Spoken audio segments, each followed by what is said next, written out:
we tend to focus, that's the lighter elements of armor.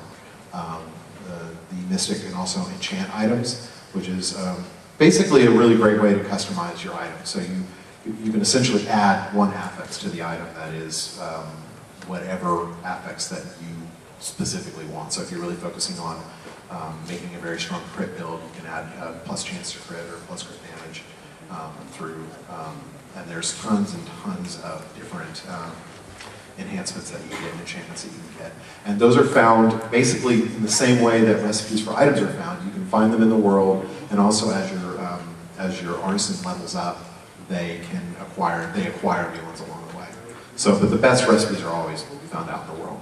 So the Mystic can also identify items, which is fairly similar to what Cain did for us in Diablo 2. And then the Jeweler is pretty much all about jewelry, amulets, rings, and gems. The Jeweler can pull gems out of items that you've already socketed, so you can recover your gems and your items. So one of the things we really wanted to make sure, we really liked the gem combining game from Diablo 2, where you take 3 gems and combine them into higher quality and you collect them. It feeds into kind of the collecting aspect of the game. But we didn't like that, essentially, it made you not want to use your gems. Like, you didn't want to put a gem in anything because you didn't want to lose it ever until it was the highest possible quality. So what we did was give the ability to the Jeweler to pull gems back out, so that, and then the Jeweler can also combine gems as the Herodic Cube used to do. And so one of the cool things about the way gems work as well is, just like Diablo 2, there's 5 levels of gems that drop in the world, but there's actually 14 qualities of gems.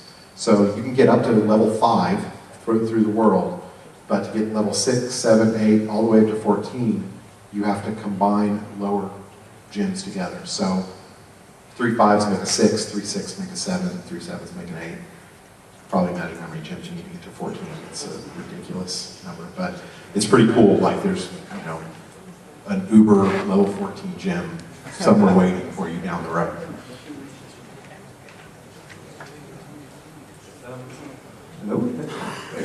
Hello?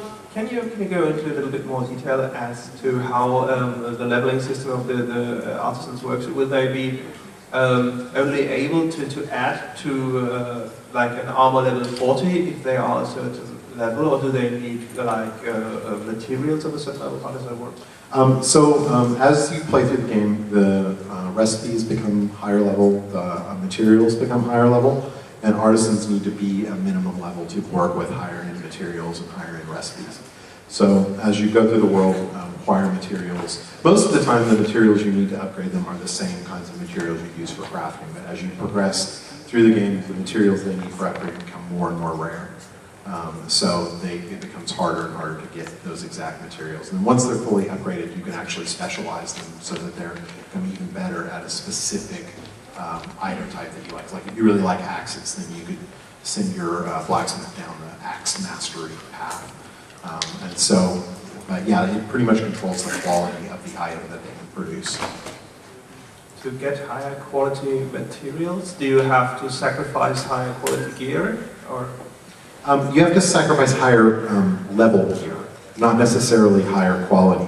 Certain higher quality gear has a higher chance of dropping better stuff, but as I mentioned in the presentation, it's our goal to make sure that there's not a big, like we don't want people looking at their bag and going, oh, should I salvage, should I sell, should I wear? It should always be fairly, if it's good to wear, you're going to wear it. If you want to salvage it, you're probably going to choose to salvage over sell most of the time. And if you need money, then you'll sell. So right now it's a fairly clear choice. Like we don't see people having a lot of conflict, which is good. Okay, and just one more. Did you ever, now that some time has passed, do you still get feedback concerning the art style? Considering that it was that big fan outcry over the art style at first, do you feel that this has died down and that they have come to accept it, or? I think the people who don't like the art style, I don't know if they'll ever like it, but we get far more positive feedback. I mean, vastly more positive than negative. And one of the things that we kind of did as an exercise to help us get through that rough period was we'd go up onto forums and, where people were talking about Diablo, and you know, the internet is not really a big area of positive energy usually. Usually, you know, people are a little negative, let's say. But every time we went and looked at an article where people were talking about the art style, and we looked at all the forum responses, 90% of the responses said they liked the art style and they preferred it. So the fact that people were actually going out of their way to say something positive, for us, that told us that we were going in the right direction. So some of you might ask, what about assets for that artisan feature? We will give out those cards with FTP information on the back when you exit the room, and please one for publication, as we have a lot of people here. Thank you. Diablo is known for being a loot board game where, like you were saying, it's hard to let go of certain things. How much is salvaging going to become an aspect of the game? Is that something you're going to be doing continually? And is that the heraldic cube that we were looking at? Yeah, the cube for salvaging, yeah, we intentionally made it cube. Actually, I don't think it's cube-like enough. We'll probably redo the art. But yeah, we intentionally wanted to make it an item that felt like it had a relationship with the Roger cube. It's not the Roger cube, but it will be a similar type of item. It's pretty prevalent. You do it all the time. The biggest thing is that as you're going through the world, one of the things that we all know is if it hits the ground, you pick it up.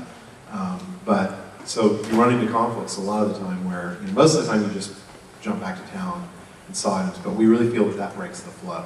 So one of the things we really like about salvaging is that a lot of the low-end items that you pick up that you don't really want to go back to town for them because there's not enough gold, and but you will.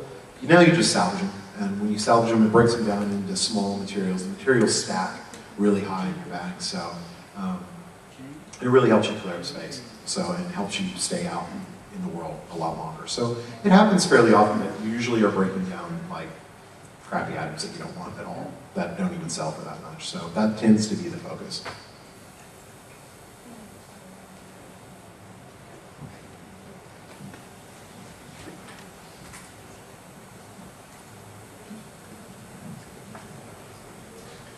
Hi Jay, since you cannot tell us when is the release date, can you tell us how much has been done for Diablo 3? Nope.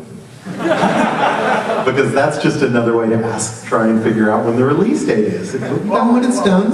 It's not exactly, since are all characters fully concepted, or are they fully developed? No. So it's really hard to describe. Like, well, one, we usually don't speak in percentages because it does imply release dates, and we don't ever do that. But it's also very difficult for a Blizzard game to speak in those terms because we don't finish things until we really think they're finished. So we could say, oh, well, we've concepted all the characters. Well, that's only until we play an area and realize that, oh, it needs 3 new characters because the area doesn't play right.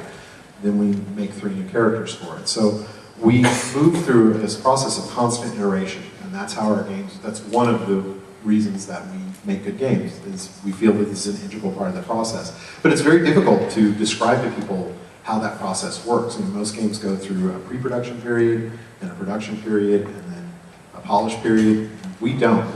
We do that all at once in little microcosms over and over again. So we're always polishing our game, and we're always working. So it's really hard to answer the question. Sorry.